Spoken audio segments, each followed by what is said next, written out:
Hello guys, ഗൗരീശങ്കരത്തിൻ്റെ പുതിയ episode റിവ്യൂയിലേക്ക് സ്വാഗതം. അങ്ങനെ നമ്മുടെ മഹാദേവനോട് കുഴുത്തൊരുപ്പ് വക്കീൽ പറയുവാണ് കേട്ടോ, ഈ പ്രീ പോളിൽ ഇലക്ഷന് മഹാദേവൻ സാറിന് അത്ര വിജയ ശതമാനമൊന്നുമില്ല, സമുദായത്തിനൊന്നും അങ്ങനെ കണ്ണടച്ച് വിശ്വസിക്കാനൊന്നും പറ്റത്തില്ല എന്നൊക്കെ പറഞ്ഞു കൊടുക്കുവാണ് കേട്ടോ. ഇതൊക്കെ കേൾക്കുന്ന മഹാദേവന് ചെറിയൊരു ടെൻഷൻ ആവുന്നുണ്ട്. പിന്നെ കാണിക്കുന്നത് നമ്മുടെ ശങ്കർബായിനെയാണ് കേട്ടോ. ശങ്കർബായി അജിത്തിൻ്റെയും ജോജുവിൻ്റെ അടുത്ത് ആകെ ടെൻഷൻ അടിച്ച് നടക്കുവാണ്. അപ്പോൾ അവർ ചോദിക്കുന്നുണ്ട്, എന്ത് പറ്റി ശങ്കർബായി എന്ന് ചോദിക്കുമ്പോഴത്തേക്കും നമ്മുടെ ശങ്കർബായി പറയുന്നുണ്ട്, എടാ അജിത്തെ ജോജു, നമുക്ക് ജീവിതത്തിലെല്ലാം കാശ് കൊടുത്ത് മേടിക്കാൻ പറ്റില്ല അല്ലേ, അങ്ങനെയെല്ലാം നമുക്ക് സ്വന്തമാക്കാൻ പറ്റില്ല അല്ലേടാ, അതൊരു വലിയ തിരിച്ചറിവായിരുന്നു എനിക്കെന്ന് പറയുവാണ് കേട്ടോ. അപ്പോൾ തന്നെ നമ്മുടെ ജോജു പറയാം, അത് ശരിയാ, ഇപ്പം തന്നെ നമ്മുടെ അമൃതം പൊടി ഇപ്പം നമുക്ക് എത്ര കാശുണ്ടെങ്കിലും പുറത്തുനിന്ന് കിട്ടുമോ, അത് അംഗനവാടി മാത്രമേ കിട്ടുള്ളൂ എന്ന് പറയുകയാണ് കേട്ടോ. ഇത് കേൾക്കുന്ന ശങ്കർബായി പറയാം, നീ ഒരു പൊട്ടനാണോടാ, നീ എങ്ങനെ എൻ്റെ കൂടെ എത്തിയാന്നൊക്കെ ചോദിച്ച് ദേഷ്യപ്പെടുവാണ് കേട്ടോ. അപ്പോഴത്തേക്കും പറയും, ഞാൻ അതിനെപ്പറ്റി അല്ല പറഞ്ഞേ എന്നിങ്ങനെ പറയുവാണ് കേട്ടോ. അപ്പം നമ്മുടെ അജിത്തും പറയുന്നുണ്ട്, എടാ നീ ഒന്നും മിണ്ടാതിരിക്കുക, ശങ്കർബായിക്ക് എന്തോ ടെൻഷനായിട്ടിരിക്കുക, ഞങ്ങൾ ഫ്രണ്ട്സ് ഇല്ലേ എന്നൊക്കെ ചോദിക്കുമ്പം ശങ്കർബായി പറയുക, അതെ നിന്നെയൊക്കെ എൻ്റെ ഫ്രണ്ടായിട്ട് കിട്ടിയത് എൻ്റെ വലിയ ഭാഗ്യം മാത്രമല്ല അനുഗ്രഹമായിട്ട് ഞാൻ കാണുന്നത്. നീ, ജോജു, വീരന്, പിന്നെ നമ്മുടെ ഗംഗ എന്നൊക്കെ ഇങ്ങനെ പറയുകയാണ് കേട്ടോ. നിങ്ങളൊക്കെ വെറും ഫ്രണ്ട്സ് അല്ല, എൻ്റെ ബെസ്റ്റ് ഫ്രണ്ട്സ് തന്നെയാണെന്ന് പറയുകയാണ്. ഇതൊക്കെ കേൾക്കുമ്പോൾ അവർക്ക് ഭയങ്കര സന്തോഷമാവുകയാണ് കേട്ടോ. പക്ഷേ ഗംഗയ്ക്ക് ഇപ്പോൾ എന്തോ ഒരു മാറ്റം എന്നിങ്ങനെ പറയുവാണ്. എന്നിട്ട് നമ്മുടെ അജിത്തിനോടും ജോജുവിനോടും ശങ്കർബായി പറയാണ്, അവൾക്കിപ്പോൾ ഒരു പ്രേമം എന്ന് പറയുമ്പോഴത്തേക്ക് അവർ പറയാം, അത് കുഴപ്പമൊന്നുമില്ല, ഈ പ്രായമല്ലേ, പ്രേമിക്കേണ്ട പ്രായമല്ലേ, അതിനിപ്പോൾ എന്താ തെറ്റെന്നൊക്കെ പറയുകയാണ് കേട്ടോ. അത് കേൾക്കുമ്പോൾ ശങ്കർ പറയണ, അപ്പം നീ എൻ്റെ ഗൗരീനെ ഇടത്തിയമ്മ എന്ന് വിളിച്ച് നടക്കുന്ന വെറും ചതിയല്ലേടാ, അവളെ ഇനി മേലെ നിങ്ങൾ വിളിച്ചുകൊണ്ട് വന്നേക്കരുത്, അവൾക്കെതിരെയുള്ള പറച്ചിലായിപ്പോയതെന്ന് പറയുമ്പോഴത്തേക്ക് അവരിങ്ങനെ ഒന്നും മനസ്സിലാവാത്ത പോലെ നിൽക്കുവാണ് കേട്ടോ.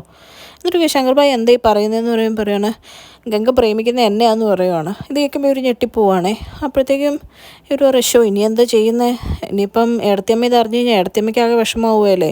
അപ്പോൾ ശങ്കർ പറയുന്നുണ്ട്, എൻ്റെ ഒരു ഫ്രണ്ട് മാത്രമല്ലല്ലോ അവൾ, ബെസ്റ്റ് ഫ്രണ്ടും കൂടെ അല്ലേ, അവളെ ഇങ്ങനെ ഗൗരിയുടെ മുമ്പിൽ നാണം കടത്തണമെന്ന് എനിക്കും ഇല്ല എന്നൊക്കെ ഇങ്ങനെ ശങ്കർ പറയുവാണ്. ഞാൻ പറയാം, നിങ്ങൾ എന്തെങ്കിലും ഒന്ന് ആലോചിച്ച് ഒരു ഐഡിയ പറയാൻ പറയുമ്പം അജിത്തും ജോജുവും ആ മുറിയുടെ അപ്പുറത്തേക്കും ഇപ്പുറത്തേക്കും ഇങ്ങനെ വട്ടത്തിൽ നടക്കുവാണ് കേട്ടോ.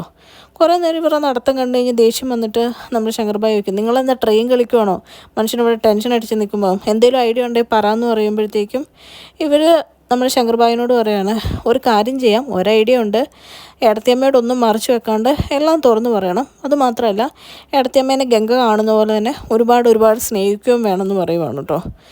അപ്പോഴത്തേക്കും ശങ്കർ ചോദിക്കും, അതെന്തിനാണെന്ന് ചോദിക്കുമ്പോൾ പറയുകയാണ്, ഞാനവളെ സ്നേഹിക്കുന്നുണ്ടല്ലോ എന്നൊക്കെ ഇവർ പറയും. അങ്ങനെയല്ല, കൂടുതൽ സ്നേഹം ഏടത്തിയമ്മയോട് കാണിക്കുന്നത് കാണുമ്പോൾ നമ്മുടെ ഗംഗയ്ക്ക് ഉറപ്പായിട്ടും കാര്യങ്ങൾ കുറച്ചുകൂടെ മനസ്സിലാവും, അല്ലാതെ നമ്മളവളെ പറഞ്ഞ് മനസ്സിലാക്കാൻ പോയി കഴിഞ്ഞ് കഴിഞ്ഞാൽ അത് കൂടുതൽ പ്രശ്നങ്ങളിലോട്ടേ ചെല്ലുള്ളൂ എന്ന് പറയാൻ കേട്ടോ. അത് കേൾക്കുമ്പോൾ നമ്മുടെ ശങ്കർബായും ചിന്തിക്കുവാണ്, കറക്റ്റാണ്.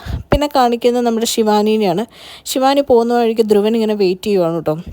എന്നിട്ട് ധ്രുവൻ പറയുന്നുണ്ട്, എനിക്ക് നിന്നെ നഷ്ടപ്പെട്ടു പോയി, എൻ്റെ ഭാഗത്താ തെറ്റ്, ഞാൻ നിന്നെ സ്നേഹിച്ചിട്ടില്ല, അതിനിടയ്ക്കാണ് ആ ആദർശ് വന്നതെന്ന് പറയുമ്പോഴത്തേക്കും ശിവാനി പറയുന്നുണ്ട്, ആദർശമായിട്ട് ഇങ്ങോട്ട് വന്നതല്ല, ആദർശേണ്ണ ഒരു ഭാര്യ ഉണ്ടെന്ന് അറിയാമായിട്ടും ഞാനാ തെറ്റ് ചെയ്തേ, ഞാൻ അങ്ങോട്ട് പോയി സ്നേഹിക്കുമായിരുന്നു, ആ മനുഷ്യനെ എന്നിട്ട് നീ എന്തിനാടാ ഇങ്ങനെ ഉപദ്രവിച്ചതെന്നൊക്കെ ചോദിക്കുവാണ് കേട്ടോ.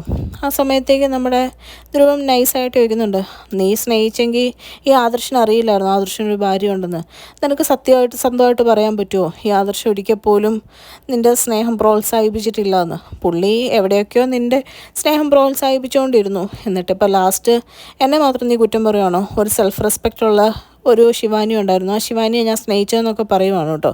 ഇതൊക്കെ കേൾക്കുമ്പോൾ ശിവാനി ഇങ്ങനെ ചിന്തിക്കുവാണ്, ആദർശ് എവിടെയൊക്കെയോ തൻ്റെ സപ്പോർട്ടായിട്ട് നിന്നായിരുന്നല്ലോ എന്നൊക്കെ ഇങ്ങനെ ചിന്തിച്ച് നിൽക്കുവാണ്.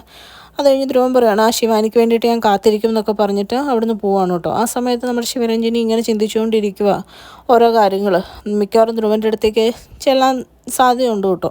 പിന്നെ കാണിക്കുന്നത് നമ്മുടെ രാധാമണി തങ്കച്ചീനെയാണ്. രാധാമണി തങ്കച്ചി നോക്കുമ്പോൾ ശങ്കർ ഭയങ്കര അസ്വസ്ഥനായിട്ട് വന്ന് ഹാളിൽ ഇരിക്കുന്ന കാണും കേട്ടോ. അപ്പം ഗംഗേനെ വിളിച്ച് പറയും, മോളെ ചെന്ന് പറ മോളുടെ സ്നേഹം എന്നൊക്കെ പറയുവാണ്.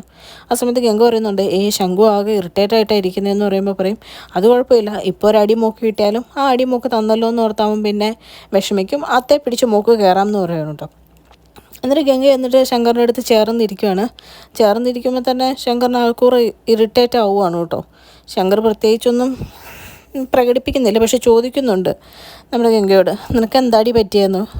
അപ്പോഴത്തേക്കും നമ്മുടെ ഗംഗ പറഞ്ഞു, എനിക്ക് എന്താ പറ്റിയെന്ന് നിനക്കറിയില്ലേ ശംഖു എന്നിങ്ങനെ പറയുവാണ് കേട്ടോ. അപ്പോൾ രാധാമണി തങ്കച്ചി മനസ്സിൽ പറയുന്നുണ്ട്, മോളങ്ങ് പറ എന്നിങ്ങനെ പറയുവാണ് കേട്ടോ.